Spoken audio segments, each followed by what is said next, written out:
Praise the Lord, जय मसीह की। परमेश्वर आपको आशीष दे। आज हम देखेंगे परमेश्वर के महान वचनों को जो हमको और आपको क्या सिखाते हैं। और परमेश्वर का जो महान वचन है वो हमारे जीवन को महान बना देता है।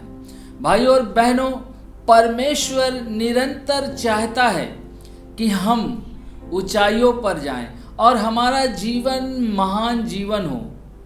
हमें लोग कहने पाएं कि ये व्यक्ति एक अलग व्यक्ति हैं। मैं आज आपसे कहना चाहता हूं कि आप अपने आप को अलग बनाना चाहते हैं तो कुछ बातों को अपने जीवन में लाना होगा। वो बातें आज हम सीखेंगे कि उन बातों को हम कैसे अपने जीवन से दूर करें और कौन सी अच्छी बातों को अपने जीवन में लेकर आएं। तो आज का विषय है पापी स्वभाव के कार्य, और हम यहाँ पे पापी स्वभाव के कार्य को देखेंगे। और हम देखेंगे यहाँ पर पहला पॉइंट क्रोध। क्रोध हमारे जीवन में घातक काम करता है। क्रोध एक ऐसी बीमारी है जो हमारे जीवन को नीचे की ओर लेकर जाती है। कभी भी हम अपने जीवन में ऊंचाइयों पर नहीं जा सकते हैं, कभी भी हम अपने जीवन में सफलता को प्राप्त नहीं कर सकते हैं यदि हमारे अंदर क्रोध है। और क्रोध एक ऐसा स्वभाव है जो हर एक मनुष्य के अंदर पाया जाता है, चाहे वो छोटा हो, चाहे वो बड़ा हो, चाहे वो गरीब हो, चाहे वो धनवान हो, सबके अंदर स्वभाव को पाया जाता है। और ये क्रोध का स्वभाव बड़ी सरलता से हमारे जीवन में राज्य करता है और हम कई बार जान नहीं पाते, कई बार हम समझ नहीं पाते, कई बार हम इस बात को अपने जीवन में देख ही नहीं पाते कि क्रोध हमें नीचे की ओर ले जा रहा है। भाइयों और बहनों, मैं आज आपसे कहना चाहता हूं, क्रोध एक ऐसी विनाशकारी चीज है जो हमारे जीवन में गुप्त रूप से काम करती है। क्रोध को हमें क्या करना है? अपने जीवन से दूर करना है। और हम देखते हैं क्रोध का कार्य हमारे जीवन में क्या होता है। हिंसात्मक शब्दों और कार्यों को उत्तेजित करता है।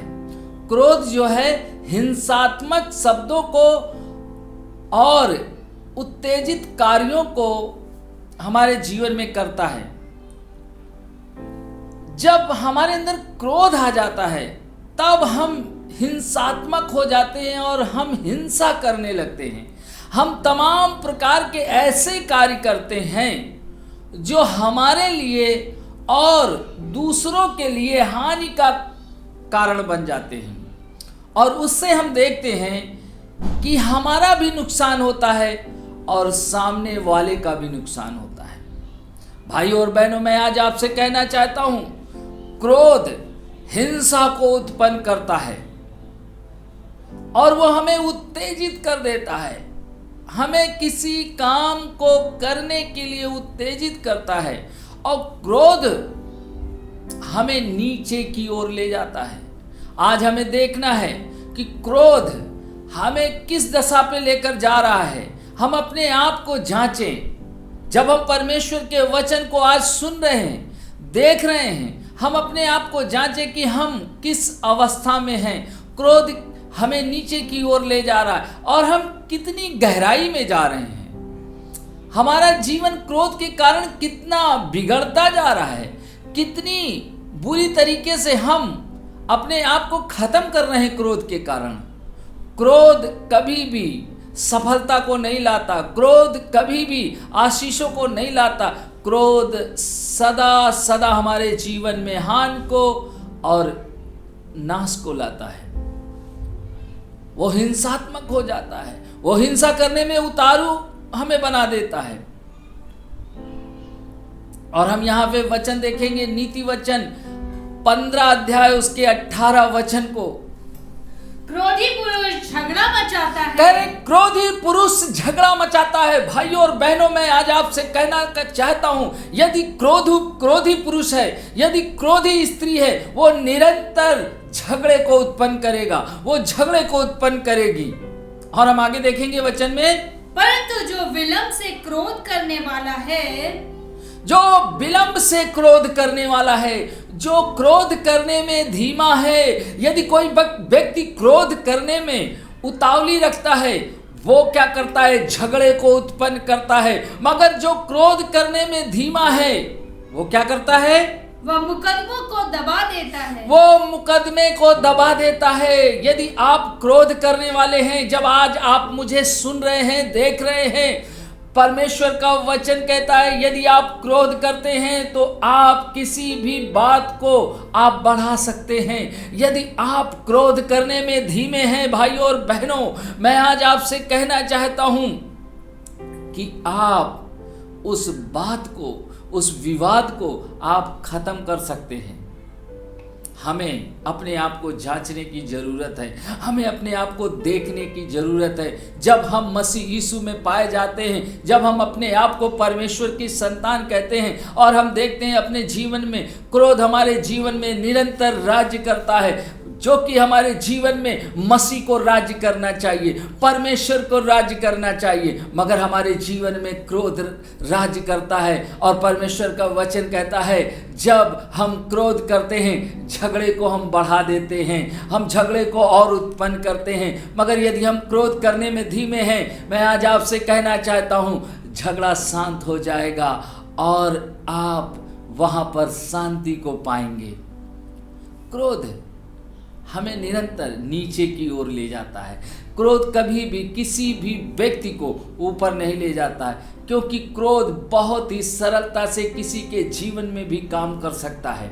वो चाहे जितना कमज़ोर हो, चाहे जितना गरीब हो, चाहे जितनी छोटी जाति से हो, चाहे जितनी बड़ी जाति से हो, वो किसी समाज से हो, किसी पंथ से हो, किसी धर्म से हो, क्रोध जब उस पर आता है वो हिंसात्मक बना देता है, वो उस मनुष्य को उत्तेजित कर देता है और वहाँ पर झगड़ा उत्पन्न हो जाता है। भाई और बहनों, आज हमें अपने आप को चेक करना है, अपने आप को जांचना है, क्या मैं क्रोध करता हूँ? क्या मैं क्रोध करने वाला हूँ? यदि आप क्रोध करने वाले हैं, आज परमेश्वर से प्रार्थना करें कि परमेश्वर मेरे अंदर से क्रोध को समाप्त कर दे, मेरे अंदर से क्रोध चला जाए। परमेश्वर, आप परमेश्वर के सम्मुख अपने आप को, जब आप मुझे सुन रहे हैं, आप समर्पित करें। हम अगले वचन को देखेंगे क्रोध पर, और नीति वचन 29 का 22। क्रोध करने वाला मनुष्य, क्रोध करने वाला मनुष्य, ध्यान दें, क्रोध करने वाला मनुष्य और क्रोध करने वाली स्त्री। क्रोध करने वाला मनुष्य झगड़ा मचाता है। क्रोध करने वाला मनुष्य झगड़ा मचाता है। भाई और बहनों, मैं आज आपसे कहना चाहता हूं, यदि आपके अंदर क्रोध है, आप झगड़े को उत्पन्न करेंगे। आज अपने आप को चेक करना है, हमें अपने जीवन से क्रोध को दूर करने का प्रयास करना है। प्रभु यीशु मसीह से कहना है, प्रभु मेरे अंदर से ये क्रोध के स्वभाव को निकाल दे, क्योंकि ये पापी स्वभाव है। क्रोध हमें निरंतर पाप की ओर लेकर जाता है, वो हमें नीचे की ओर लेकर जाता है। आज हमें परमेश्वर से प्रार्थना करने की जरूरत है, परमेश्वर से गुहार लगाने की जरूरत है और परमेश्वर से कहने की जरूरत है, परमेश्वर मेरे क्रोध को दूर कर दे, क्योंकि क्रोध तो झगड़ा को उत्पन्न करता है। आगे हम पढ़ेंगे, और अत्यंत क्रोध करने वाला अपराधी भी होता है। अत्यंत क्रोध करने वाला अपराधी भी होता है। कई बार आपने सुना होगा समाचार पत्रों में, न्यूज चैनलों पर आपने देखा होगा, एक व्यक्ति ने दूसरे व्यक्ति को गोली मार दी, एक व्यक्ति ने दूसरे को किसी भी चीज से हानि पहुंचाई, क्योंकि ये व्यक्ति ने ऐसा क्यों किया? भाइयों और बहनों, मैं आज आपसे कहना चाहता हूं, इसका सिर्फ एक ही कारण है और वो है क्रोध। क्रोध के कारण इस व्यक्ति ने दूसरे को हानि पहुंचाई, क्योंकि ये उत्तेजित हो चुका, ये हिंसात्मक हो गया और ये उस व्यक्ति पे हमला कर दिया। आपको जानना है, क्रोध दूसरे को हानि पहुंचाता है, क्रोध हमें हानि पहुंचाता है। जब हम क्रोध करते हैं तब हमारा परमेश्वर से संबंध नहीं बन सकता है, क्योंकि एक व्यक्ति क्रोधी व्यक्ति क्योंकि पाप करता है। क्रोध एक पाप है और यह शरीर के कामों में हम देखते हैं। आपको जानना है यह हमारे शरीर का ही स्वभाव है। पापी स्वभाव को क्या करना, हमें दूर करना है। और ये क्रोध जो है सभी के अंदर पाया जाता है और हमें इस पे जय पाने की जरूरत है। अगला वचन हम देखेंगे, नीति वचन 30 का 33। क्योंकि जैसे दूध के मथने से मक्खन और नाक के मरोड़ने से लहू निकलता है, वैसे ही क्रोध के भड़कने से झगड़ा उत्पन्न होता है। क्रोध के भड़कने से झगड़ा उत्पन्न होता है। यदि आज मैं आपसे कहना चाहता हूं, यदि आज आप पति पत्नी मुझे सुन रहे हैं, यदि आप पूरे परिवार से सुन रहे हैं, आप ध्यान से सुने, यदि पति पत्नी आपस में क्रोध करते हैं, आपके घर में निरंतर झगड़े होते रहेंगे। ये बच्चे, यदि आप मुझे सुन रहे हैं, जवान बच्चे, यदि आप अपने घर में क्रोध करते हैं, आप भाई बहन निरंतर आप आपस में लड़ते रहेंगे। यदि आपके परिवार में क्रोध जगह बनाकर रखे हुए है, आपके परिवार में निरंतर लड़ाई होती रहेगी। आप निरंतर अपने जीवन में क्रोध को जब जगह दे रहे हैं, निरंतर लड़ाइयां होती रहेंगी। आए दिन लड़ाई होती रहेगी, हर दिन लड़ाई होती रहेगी, हर समय लड़ाई होती रहेगी, क्योंकि आपने अपने जीवन में क्रोध को जगह दिया है। क्रोध आपको नीचे की ओर ले जाता है। क्रोधी स्वभाव जो है हमें अपने जीवन से निकालना है। हम यहाँ पर देखते हैं क्रोधी व्यक्ति ही झगड़े को उत्पन्न करता है। यदि आपके घर में झगड़ा हो रहा है, यदि आप पति पत्नी आपस में लड़ रहे हैं, आपको चेक करने की जरूरत है, आपको देखने की जरूरत है अपने आप को, कहीं ऐसा तो नहीं है क्रोध ने आप पर नियंत्रण कर लिया है।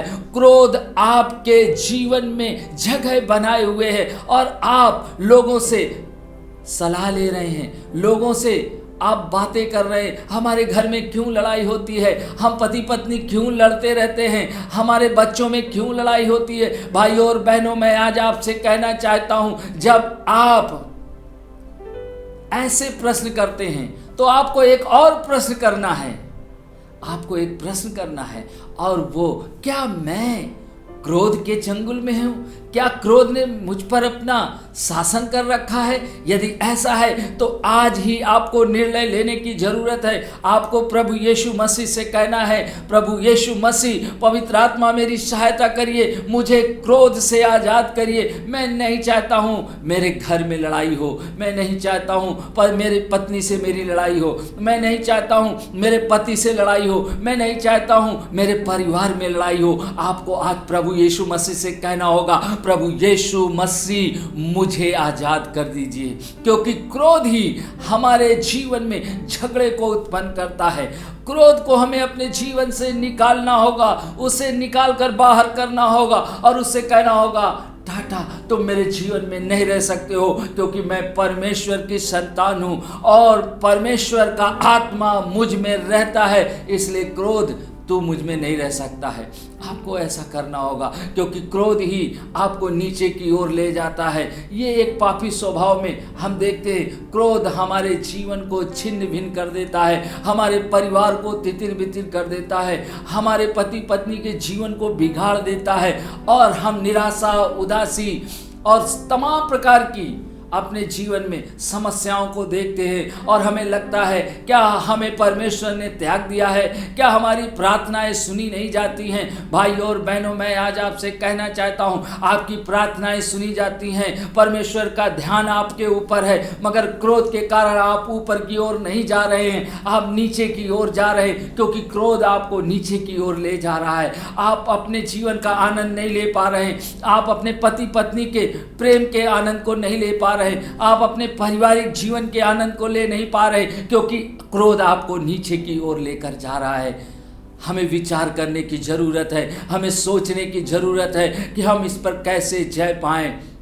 तो हम अगला वचन देखेंगे और हम देखेंगे सबो उपदेशक 7 अध्याय और उसका 9 वचन। अपने मन में उतावली से क्रोधित ना हो। कर अपने मन में उतावली से क्रोधित ना हो। कई बार हम अपने मन में उतावली से क्रोधित हो जाते हैं, हमारे अंदर उतावलापन बना रहता है और हम जल्दी से किसी बात का जवाब देने की कोशिश करते हैं। जल्दी से हम सोचते हैं कि हम सही साबित हो जाएं और लोग हमें सही कहने लगे। मैं आज आपसे कहना चाहता हूं, यदि आप सही है तो आपको डरने की जरूरत नहीं, आपको भयभीत होने की जरूरत है, आपको घबराने की जरूरत नहीं है। सच्चाई को सिर्फ दबाया जा सकता है, उसे खत्म नहीं किया जा सकता है।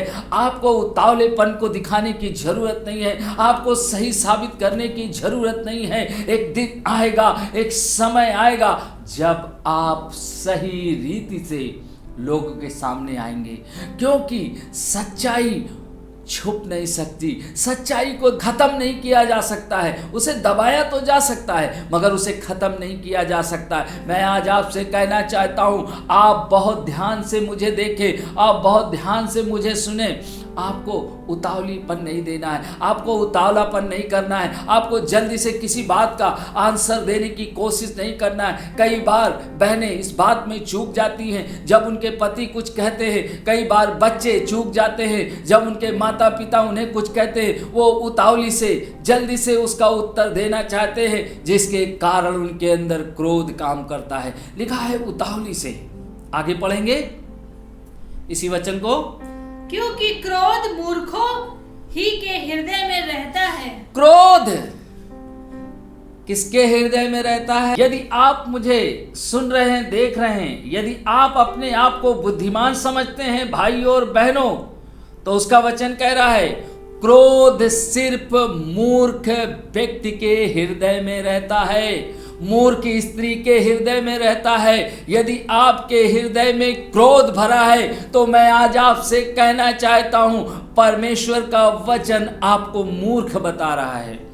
आपको आज फैसला लेना है, आपको आजाद होना है और आज आपको परमेश्वर से कहना है, प्रभु मैं मूर्ख नहीं बनना चाहता हूँ, मैं बुद्धिमान बनना चाहता हूँ, मैं समझदार बनना चाहता हूँ। मुझे इस क्रोध से आजाद कर, मुझे इस पाप से आजाद कर, इस पापी स्वभाव से आजाद कर। मैं बात बात पे क्रोध करता हूँ, मेरा क्रोध करने का स्वभाव है और वो मेरे हृदय में क्रोध बसा हुआ है, क्योंकि जिस व्यक्ति के हृदय में क्रोध बसा होता है वो व्यक्ति मूर्ख कहलाता है। यदि आपके हृदय में क्रोध बसा हुआ है, आज उसे निकालने की जरूरत है। आज प्रभु यीशु मसीह से कहना है। प्रभु यीशु मसीह का वचन कहता है, मैं द्वार पे खड़ा होके खटखटाता हूं, जो कोई अपने हृदय के द्वार को खोलेगा मैं उसके भीतर आ जाऊंगा।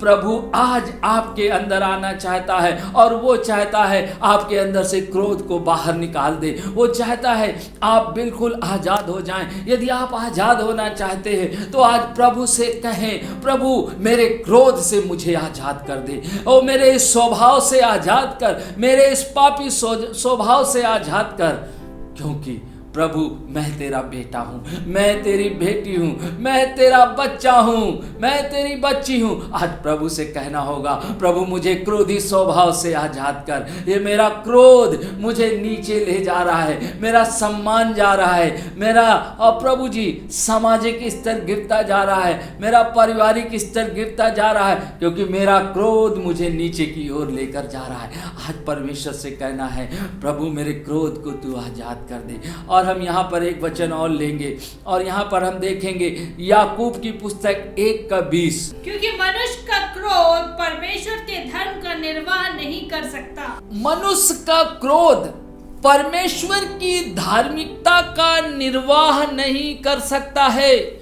भाई और बहनों, मैं आज आपसे कहना चाहता हूं, यदि आपके अंदर क्रोध है, आप एक क्रोधी स्वभाव के व्यक्ति हैं, मैं आज आपसे कहना चाहता हूं, आप परमेश्वर की व्यवस्था का पालन नहीं कर सकते हैं, आप परमेश्वर की धार्मिकता का निर्वाह नहीं कर सकते हैं। आज अपने आप को चेक करना होगा।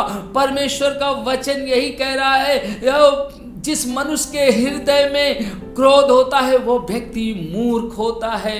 और क्रोध मैंने आपको बताया ये हमें नीचे की ओर लेकर जाता है। यदि हमारे हृदय में क्रोध है, हम कभी भी परमेश्वर की धार्मिकता का निर्वाह नहीं कर सकते हैं। आज आपको अपने आप को चेक करने की जरूरत है कि आपको देखना है क्या मेरे अंदर क्रोध है। यदि आपके अंदर क्रोध है भाइयों और बहनों, मैं आज आपसे कहना चाहता हूं उसकी एक पहचान होगी, आपके जीवन के द्वारा झगड़े उत्पन्न होंगे, आपके द्वारा झगड़े बढ़ते जाएंगे, आप एक झगड़ा करने वाले व्यक्ति बन जाएंगे, आप एक लड़ाई करने वाले व्यक्ति बन जाएंगे। और यदि आपके अंदर ऐसा है, मैं आज आपसे कहना चाहता हूं आपके हृदय में क्रोध है। और परमेश्वर का वचन कहता है यदि जिस व्यक्ति के हृदय में क्रोध है वो मूर्ख है, और ऐसा व्यक्ति परमेश्वर की धार्मिकता का निर्वाह नहीं कर सकता है। आज आपको अपने आप को चेक करना है। आज प्रभु यीशु मसीह से कहना है प्रभु मेरे इस पापी स्वभाव को दूर कर दे। कई बार लोग कहते हैं इसका स्वभाव है, ये क्रोधी स्वभाव का व्यक्ति है। आज आपको अपने पापी स्वभाव को दूर करना है। आज प्रभु यीशु मसीह से कहना है प्रभु मेरे क्रोधी स्वभाव को दूर कर दीजिए। दूसरा स्वभाव हम देखेंगे घमंड। और घमंड हमें क्या करता है? नाश करता है। यदि हमारे अंदर किसी भी प्रकार का घमंड है वो हमें नाश कर देता है। और परमेश्वर ने कहा मैं किस व्यक्ति का सामना करूंगा? सिर्फ घमंडी व्यक्ति का सामना करूंगा। परमेश्वर उस व्यक्ति का सामना करने के लिए तैयार है जो घमंड करता है। हो सकता है हम अपने धन पे घमंड करते हो सकता है हम अपने ज्ञान पे घमंड करते हो सकता है हम अपनी सुंदरता पे घमंड करते हो सकता है हम अपनी योग्यता पे घमंड करते हो सकता है हम अपने तमाम ऐसे कामों पे घमंड करते हों। मगर मैं आज आपसे कहना चाहता हूं यदि आपके अंदर किसी भी प्रकार का घमंड है, परमेश्वर आज आपसे कह रहा है कि आपको अपने घमंड को अपने जीवन से खत्म करना है, क्योंकि परमेश्वर घमंडियों को नाश करता है। क्योंकि उसका वचन कहता है विनाश से पहले घमंड आता है। एक व्यक्ति के अंदर यदि घमंड है, हो सकता है आप अपने पैसे पे घमंड करें। परमेश्वर ने आपको पैसा दिया है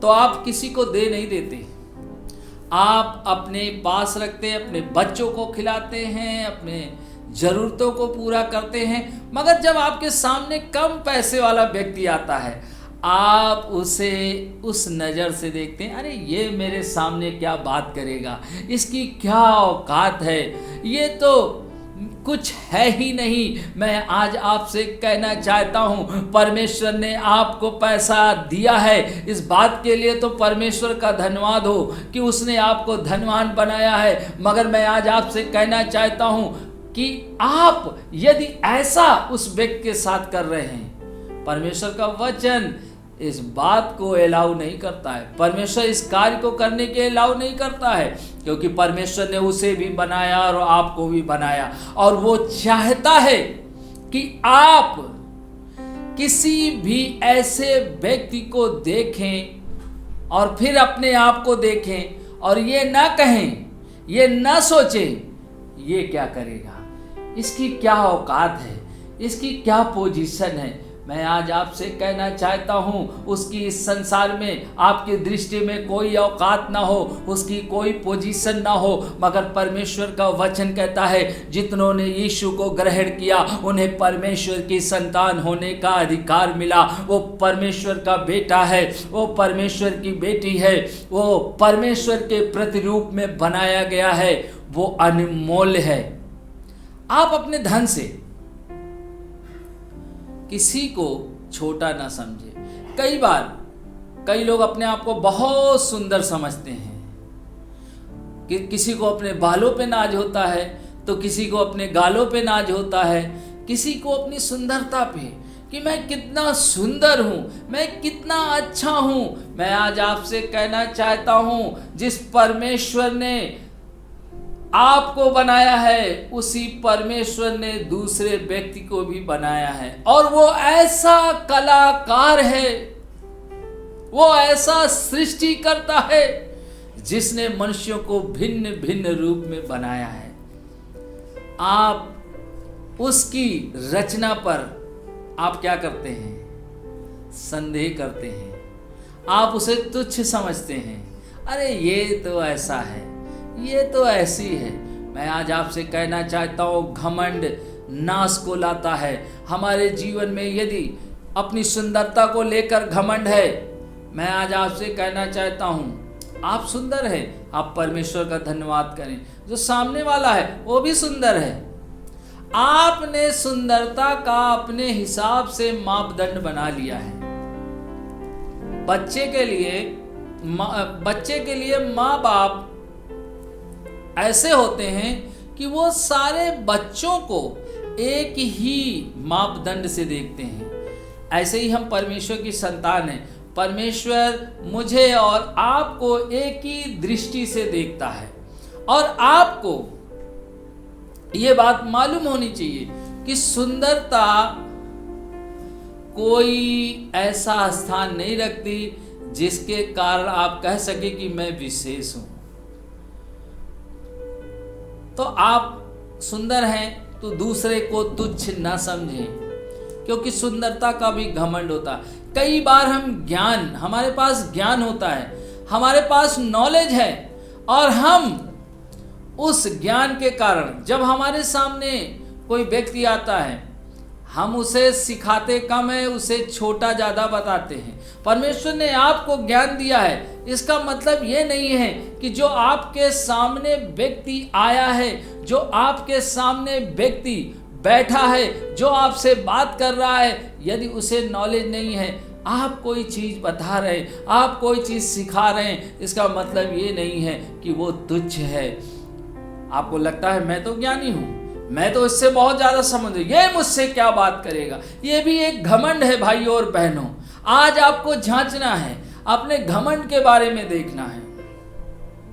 कई बार हम अपने बच्चों पे घमंड करते, अरे हमारे बच्चे तो ऐसे हैं, हमारे बच्चे तो ऐसे हैं। मैं आज आपसे कहना चाहता हूँ, आपके बच्चे नहीं हैं वो परमेश्वर के बच्चे हैं। परमेश्वर ने आपके बच्चे को ऐसे स्वभाव में बनाया है, उसका स्वभाव ऐसा है, तभी आप कह पा रहे मेरा बच्चा तो शराब नहीं पीता है, मेरा बच्चा तो जुआ नहीं खेलता है। हाँ, सही बात है।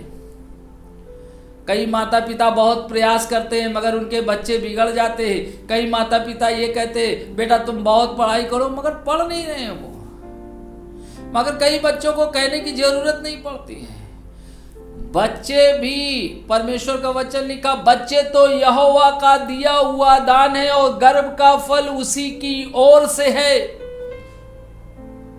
आप इस बात में भी घमंड न करें कि हमारे बच्चे ये, हमारे बच्चे वो, उसके बच्चे क्या हैं, उसके बच्चे तो ऐसे ही हैं, हमारे बच्चों को तो देखिए, हमारे बच्चे तो कितने महान हैं, हमारे बच्चों की कितनी शान है।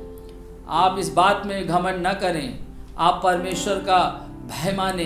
लिखा है विनाश से पहले मनुष्य के अंदर घमंड आ जाता है।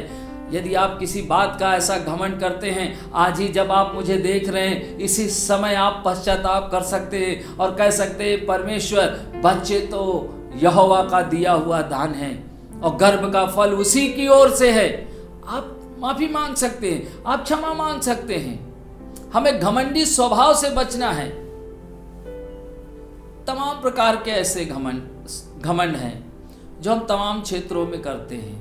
कई बार हम अपने मकान का घमंड करते हैं, कई बार हम अपनी नौकरी का घमंड करते हैं। तमाम ऐसे घमंड हैं जो हमारे जीवन में हैं। यदि परमेश्वर ने आपको एक अच्छा व्यापार दिया है, आप परमेश्वर का धन्यवाद करें, मगर जिसके पास नहीं है उसे तुच्छ ना समझे।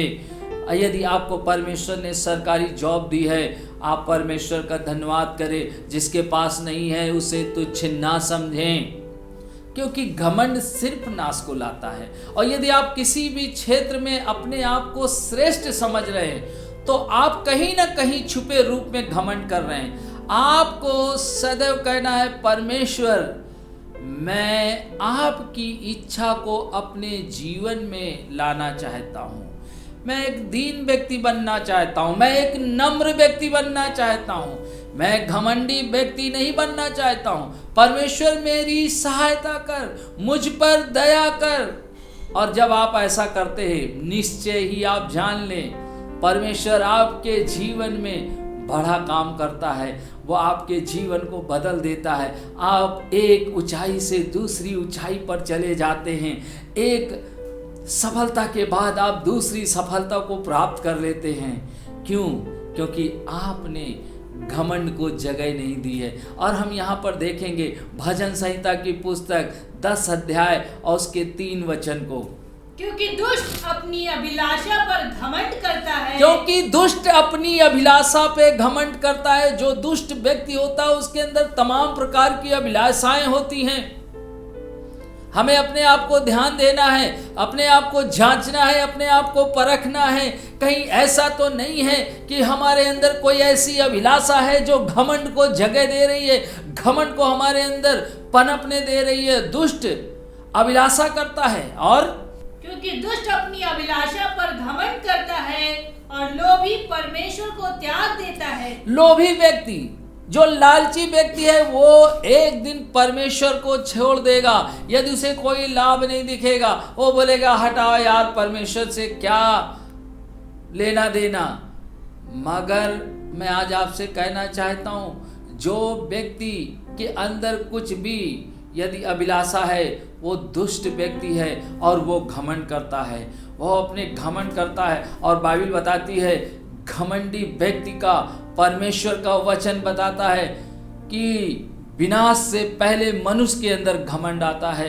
यदि हमारे अंदर किसी भी प्रकार का घमंड है, हम किसी भी प्रकार का घमंड करते हैं, कई बार अपनी सेहत का घमंड करते हैं, कई बार हम अपने स्वास्थ्य का घमंड करते हैं। तमाम ऐसी चीज़ें हैं जहाँ पर हम कहीं ना कहीं घमंड करते हैं। तो आज हमें अपने आप को जांचना है और वहीं पे पश्चाताप करना है और वहीं पे कहना है, प्रभु यीशु मसीह, मैं आज से इस क्षेत्र में घमंड नहीं करूँगा, मुझे माफ़ कर दीजिए, मुझे क्षमा कर दीजिए और परमेश्वर मेरे जीवन में आशीष दीजिए। और हम दूसरा वचन देखेंगे भजन संहिता 18 अध्याय और उसके 27 वचन को। क्योंकि तू दीन लोगों को तो बचाता है, परंतु घमंड भरी आंखों को नीची करता है। कह रहा है तू दीन लोगों को बचाता है। परमेश्वर दीन लोगों को बचाता है। आपको दीनता का परिचय देना है। आपको कहना है, परमेश्वर मैं एक दीन व्यक्ति बनना चाहता हूँ, मैं एक नम्र व्यक्ति बनना चाहता हूँ। और वो कह रहा है दीन व्यक्तियों को तो बचाता है, परंतु घमंड भरी आंखों को नीची करता है। घमंड भरी आंखों को नीची करता है। यदि हमारे अंदर किसी भी प्रकार का घमंड है, परमेश्वर का वचन कह रहा है, आप ऊपर नहीं जाएंगे, आप नीचे जाएंगे। आपके अंदर यदि घमंड है अपने पति का, अपनी पत्नी का, अपनी जॉब का, अपनी गाड़ी का, अपने मकान का, अपने व्यापार का, यदि आप किसी चीज़ का घमंड करते हैं, आप ऊपर नहीं जाएंगे, आप नीचे की ओर चले जाएंगे। क्योंकि परमेश्वर सिर्फ दीन व्यक्तियों को बढ़ाता है, दीन व्यक्तियों को उठाता है। आज हमें अपने आप को चेक करना है कि कहीं ऐसा तो नहीं है मैं किसी क्षेत्र में घमंड कर रहा हूँ। और अगला वचन है नीति वचन 6 अध्याय 17 पहली लाइन पढ़ेंगे। अर्थात घमंड से चढ़ी हुई आंखें। बस कह रहा घमंड से चढ़ी हुई आंखें। हम देखते हैं नीति वचन 6 के 17 में घमंड से चढ़ी हुई आंखें। कई बार हमारे जीवन में हम समझ नहीं पाते और हमारे अंदर होता है, अरे यार ये। कई बार हम अपने रिश्तेदारों को कलेसिया में, परिवार में, मोहल्ले में हम ऐसा करते हैं। ये है घमंड से चढ़ी हुई आंखें। हमको ऐसा नहीं करना है। और हम अगला वचन देखेंगे नीति वचन 16 का 18। विनाश से पहले गर्व और ठोकर खाने से पहले घमंड आता है। विनाश से पहले मनुष्य के अंदर गर्व आ जाता है और ठोकर खाने से पहले घमंड आता है। यदि आपके अंदर किसी भी क्षेत्र में आज घमंड है, आज प्रभु से कहना है, आपको बचना है और उससे कहना है, प्रभु मेरे अंदर से ये घमंड को दूर कर, मेरी दया कर, मुझ पर दया कर परमेश्वर, मुझ पर दया कर कि मैं घमंड ना करूं, मैं घमंड करने वाला व्यक्ति ना बनूं, मैं घमंड करने वाली बहन ना बनूं, मैं घमंड करने वाली माँ ना बनूं, मैं घमंड करने वाली सास ना बनूं। प्रभु मुझे एक दीन और नम्र बना, क्योंकि परमेश्वर दीनों और नम्रों को उठाता है।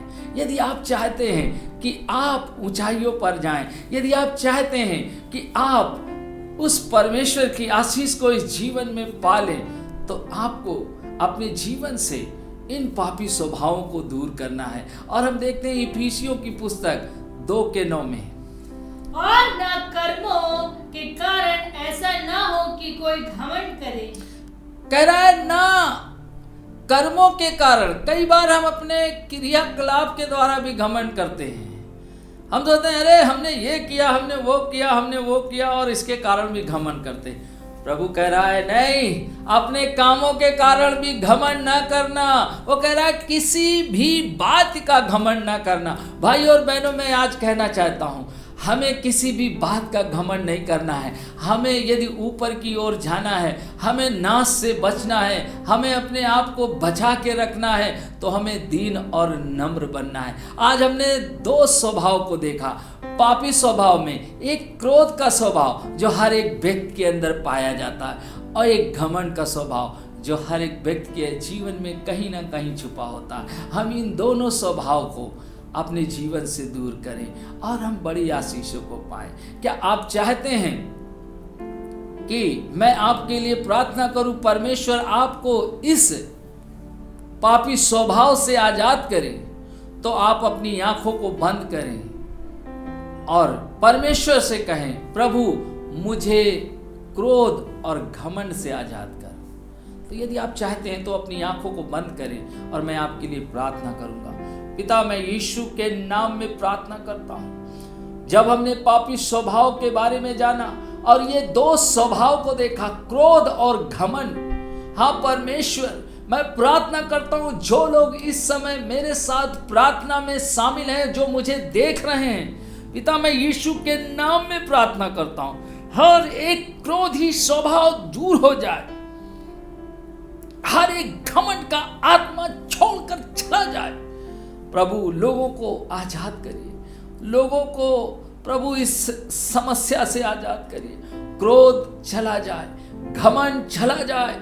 इसी समय में आजाद करता हूँ हर एक व्यक्ति जो क्रोधी है और क्रोध के कारण वो अपने घर में तोड़ फोड़ कर देता है, जो पूरी तरीके से सब कुछ तहस नहस कर डालता है। मैं ऐसे क्रोध की आत्मा को डांटता हूँ, घमंड की आत्मा को डांटता हूँ, इन पापी स्वभाव को मैं डांटता हूँ। यीशु के नाम में छोड़कर चला जाए, यीशु के नाम में छोड़कर चला जाए। पिता मैं प्रार्थना करता हूँ जो लोग मुझे इस समय देख रहे हैं, हाँ प्रभु जी, और जिनके अंदर कोई भी बीमारी, शुगर की बीमारी, एड्स की बीमारी, प्रभु इसी समय कैंसर की बीमारी, लाइलाज बीमारियों को मैं प्रभु यीशु के नाम में ढांकता हूं और इसी समय आजाद करता हूं।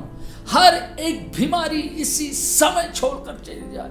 हर हड्डी की बीमारी, हर एक स्किन बीमारी, हर एक बीमारी को मैं ढांकता हूं, यीशु के नाम में छोड़कर चली जाए। क्रोध का आत्मा जाने पाए।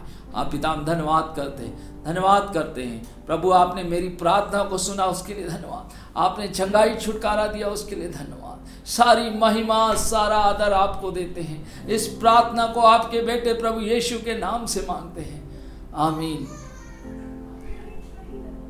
सबको जय मसीह की।